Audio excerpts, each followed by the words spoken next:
Hello everyone, welcome back to the Nora Show. It is absolutely time for another sewing episode. Okay, this is the material. It is a beautiful chocolatey brown that has these maroon, almost leaf-like speckles through it, and it has a cream flower print on it. This is a lovely material. Now, this is my Colorado Fabrics stash from when they went out of business and they had everything on crazy sale. When I found out about it, I told my husband that the place was going out of business and crazy sale, and he told me to do damage. I did. He's a good man. I'm keeping him. All right. So this material, I have 1 yard and 7/8. It's 45 inches in width, and the sale price on it was $26.21, but I'm pretty sure that I got it 75% off from that. So even though this is cheap material, this is not cheap material. It says that it is a silk crepe. I can't read her writing. I'm going to have to look this one up. This is a silk crepe de chine. I am very sure that I've mispronounced this, and I do apologize. I'm one of those people that mispronounces things because everything I've learned is from writing and reading. So, all right. This is a lightweight fabric that has a slightly crepe texture, but not as pronounced as crepe. It is lightweight. It's a lightweight quality that makes it perfect for trendy blouses. It can be found in silk and polyester. This one is silk.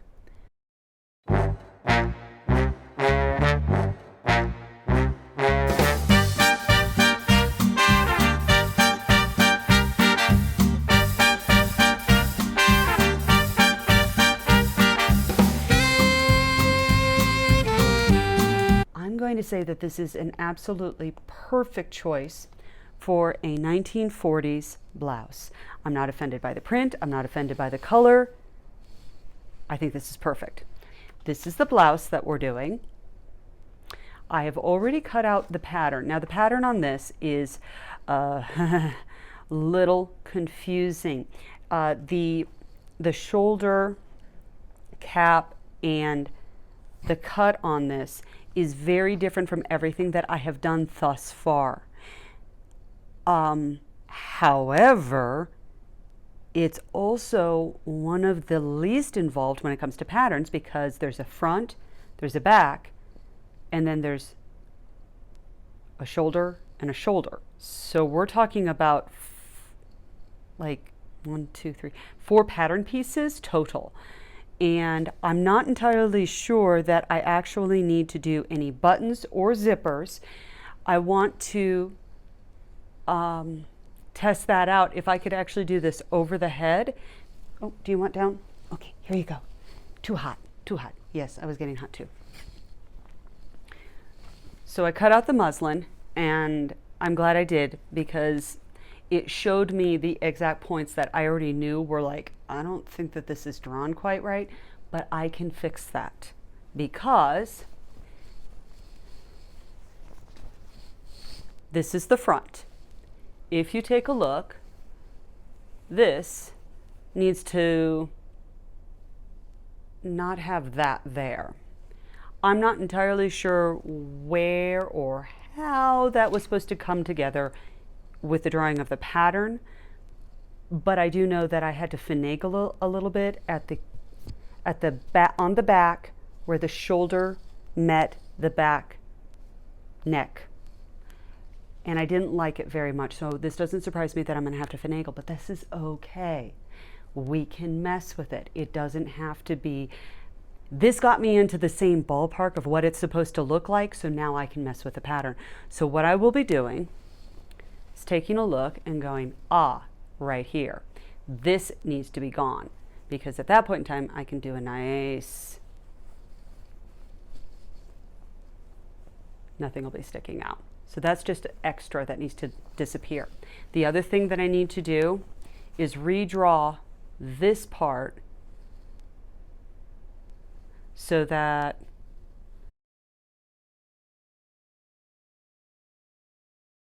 the other thing that I need to remember, I first thought that I needed to mess with the side of this, but then I forgot. Oh, that's right. I also have a built-in dart right here in the sloper. So when I sew this together, this should not, this is the bottom. That doesn't work either. So this needs to be longer. So I'm going to go back to the drawing board with the pattern that I've already cut out, and I'm going to make sure that the lengths of the front to the back match up. I'm going to mildly change this. But the truth is that even if I didn't do this, this is fixed with scissors. This is not something that I have to go hyper crazy about, because even if this was in the silk and I'm done, all I need to do is cut that there, and that's going to fit just fine. So the other thing that I will have to do is cut out some bias strip to take care of that, because I don't think it's going to look good if I do something like I fold and then you have the gathers. I think that's going to look terrible. I don't think it's going to lay right. And also when I take a look at the picture, it looks like a bias strip right there. So I need to be very careful about that, but I don't see the bias strip that goes, it doesn't go all the way around, and you also have those nice little angles. So I need to take a look and make sure, that's right, when I tried it on, that was exactly what it looked like. So I just need a bias strip from here to here. But when I do that, that needs to be attached before I attach the shoulders, because that bias strip is going to get sunk into the sleeve.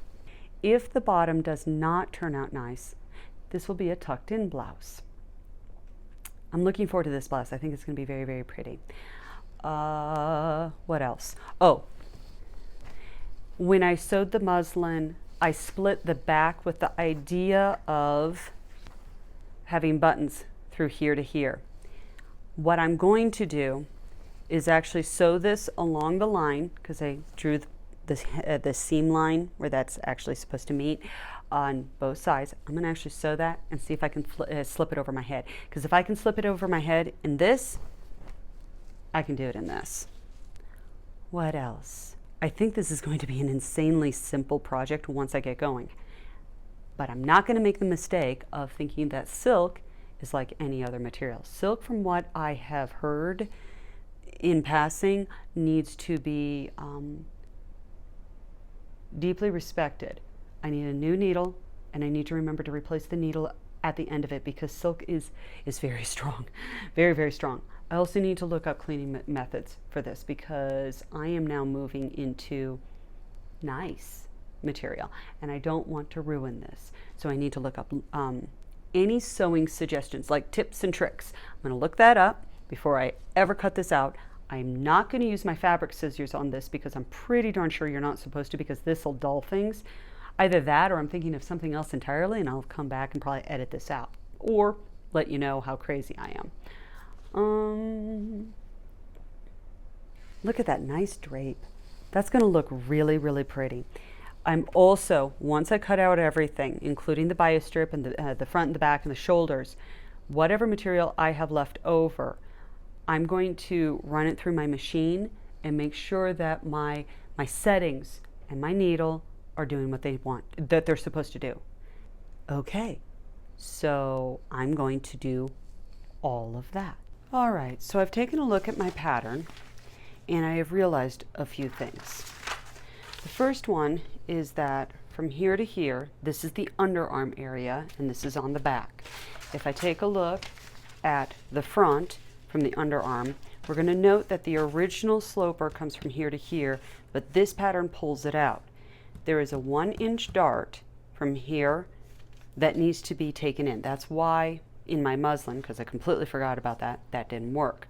So if I take that 1 inch out, so that's 1 inch to here, 1 inch to here, and I try to line it up from here at the waist to right here, I'm still a little bit off. And that 1/8 of an inch right there, let me see if I can zoom in. That 1/8 of an inch right there is going to cause a mild, not as nice setup. But I do notice that my pattern also brought it down to here. So I'm thinking, it has a line from here to here. I think that I'm supposed to match it to here, and it goes up to here. So what I did, I cut out some paper, taped it, and I filled in the gap right here to here. So now, when I sew this, it'll be sewn from here, and there will be a dart right there, and this will then match perfectly right there. The next thing that we need to take care of is that this was too short. The back was entirely too short. So again, tape and tape. So this is just a random amount of paper that I've put here. I need to figure out how long I want this. I'm going to take the front and flip it over. I'm going to match the hip.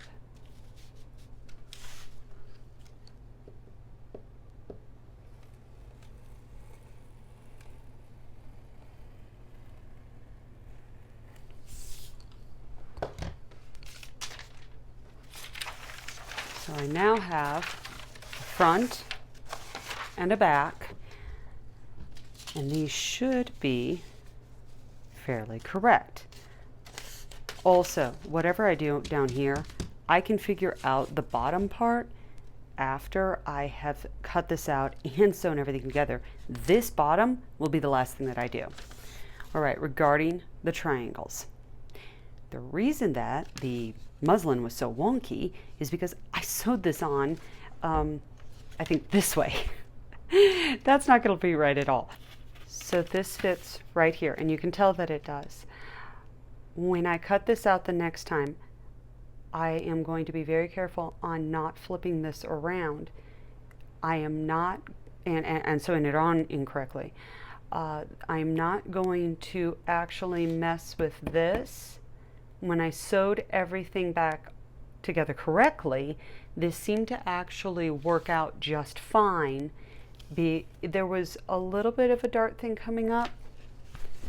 All right, so on the muslin, you can, I knew something was wrong because that should have not, that's the shoulder. These two should match, and you can see how this is not correct.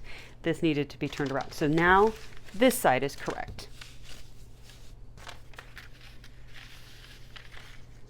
So, boom, and then this direction. So you saw how that worked, right? This is the front side of the pattern, and then the opposite side, because this is on the fold, flip it over, and that'll be the other side. Now, you can tell that there's a point right here, and that it comes out just a little bit from here. If I go and just fold it, quite honestly, it looked absolutely brilliant.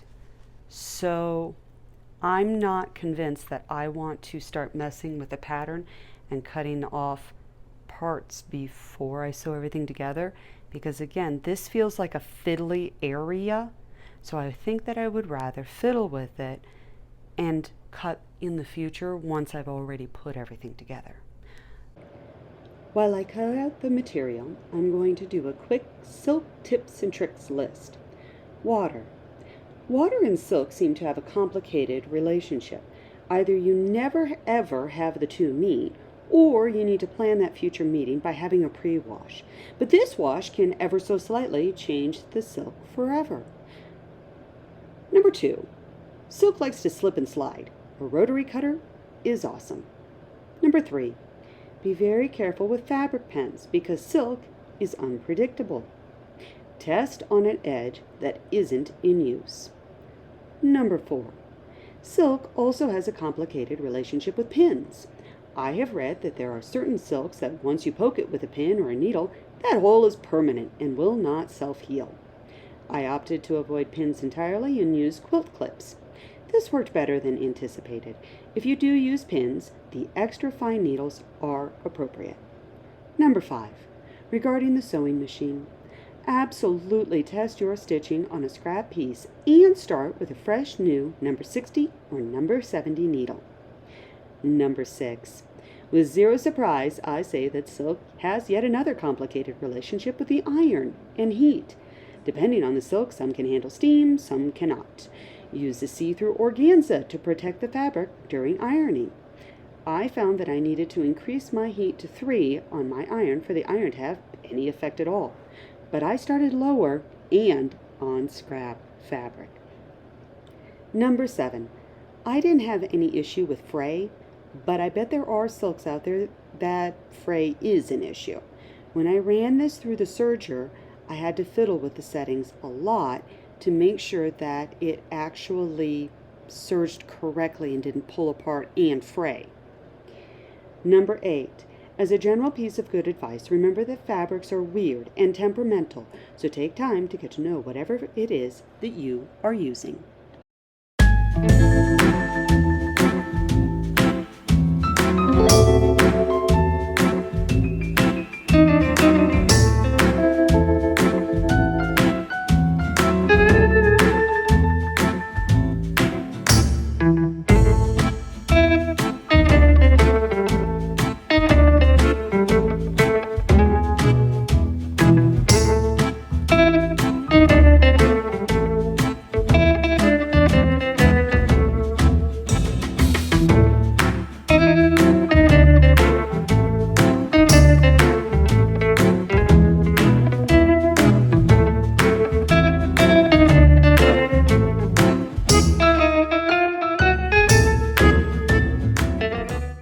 Okay, silk is something else to work with. This has been a very interesting process.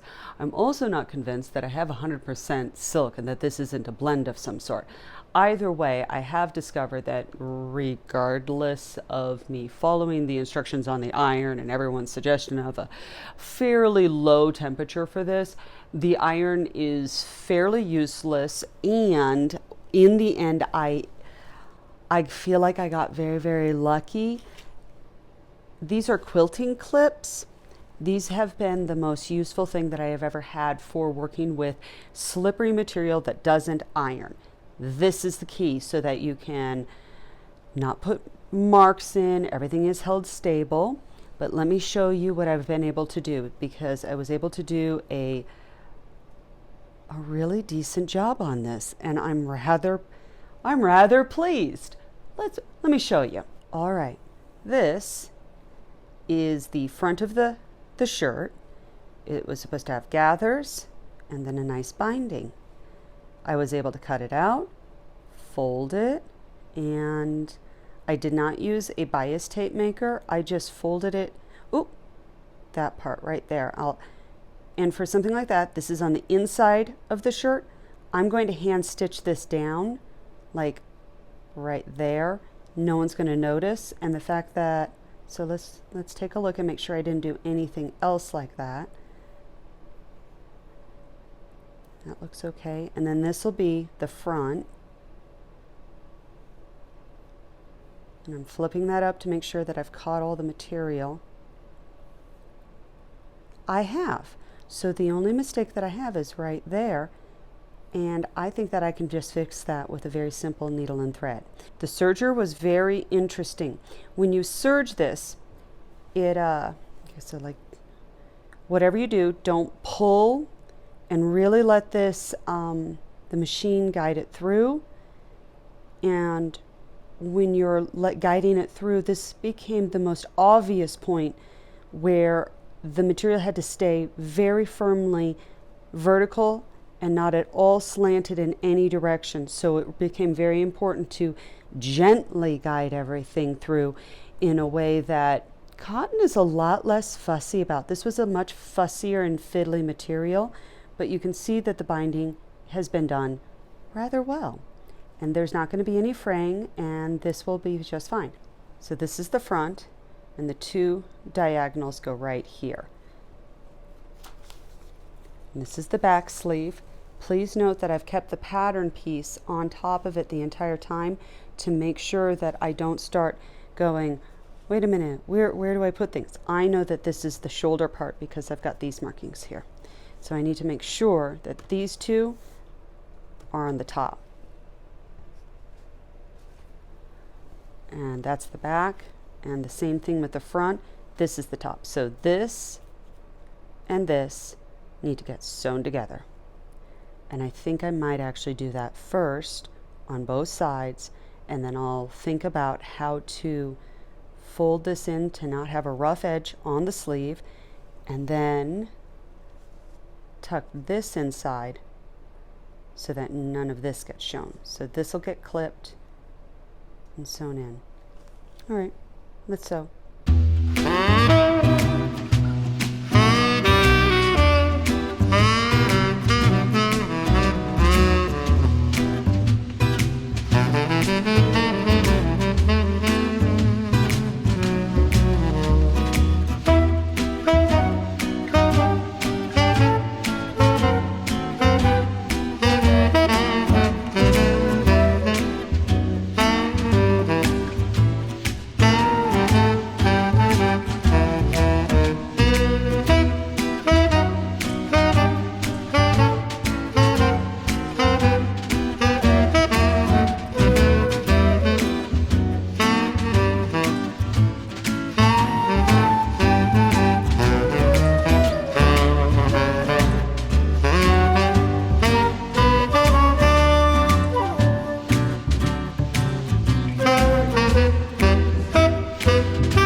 That's the back, that's the front, and everything gets attached like that.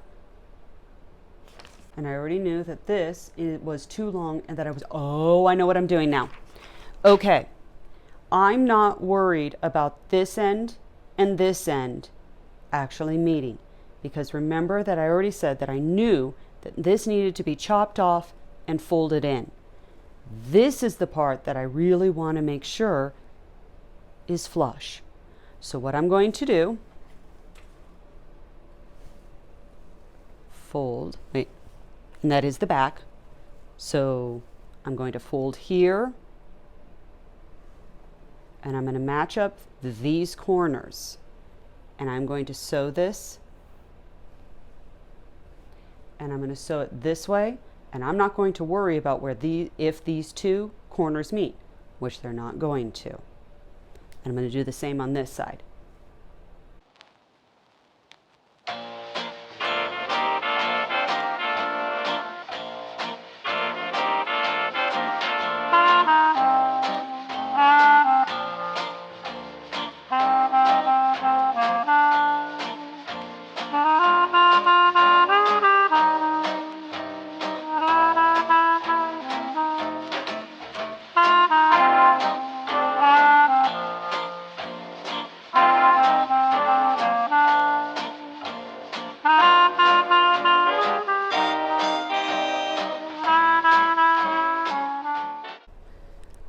I have sewn the shoulders, and this is the back of the shirt, which means that this goes to here and is sewn in up to here.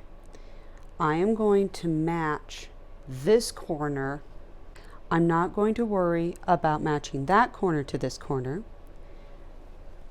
due to the knowledge that when I put all this together, there should be some semblance of flat. You know what? I'm not worried. This will work out just fine. And then on this end, let's take a look at this. That one has just a little bit more. I'm sure I'll finagle this one together. So this is the back. This is the shoulder, That's the shoulder line right there. And this is obviously the inside. I haven't bothered ironing because this material just sort of laughs at the iron and then mutters insults to me and mine. So I'm going to skip that. This is the front, and the front and the correct, and this isn't the correct side because I know that this side goes on the in. So this goes this way. Just scoot this up. And there's the front. Then this will come down and attach right here. So what I do is flip,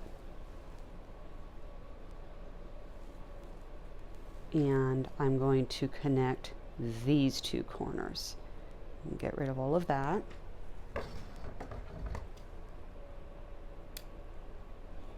rid of those silly strings.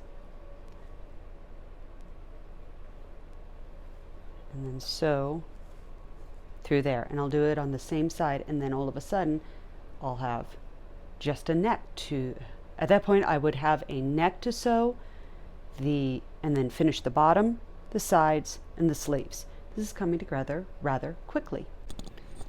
Okay, I don't have any place to clip my microphone, so I'm going to just hold it. Okay, this neckline is very tiny, but I can get it over my head. I just need to remember to not plan on doing full hair and makeup before I put this on. This should go on first. Okay, I have not finished the front of it, or the back of it. I love the front. When I finish this, I need to remember to simply follow the back here, because that is totally correct. Flip it under and then go from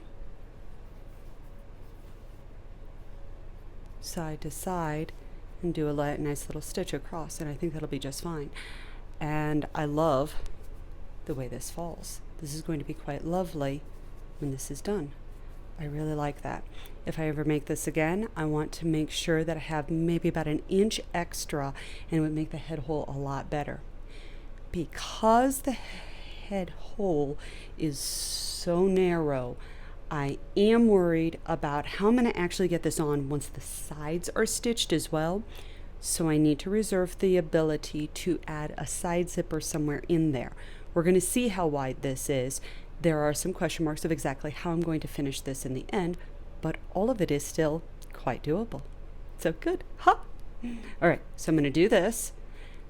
Then I'm going to probably sew up the sides, and I need to finish the armhole.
Okay, so this is the close-up. The big thing about this is that whatever ironing you do, it's going to really either hold it or it's going to ignore it completely.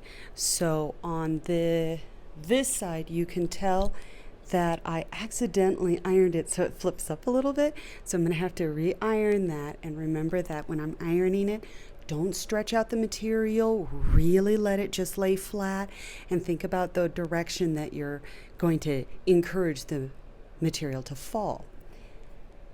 I adore how this came out. This is absolutely fabulous.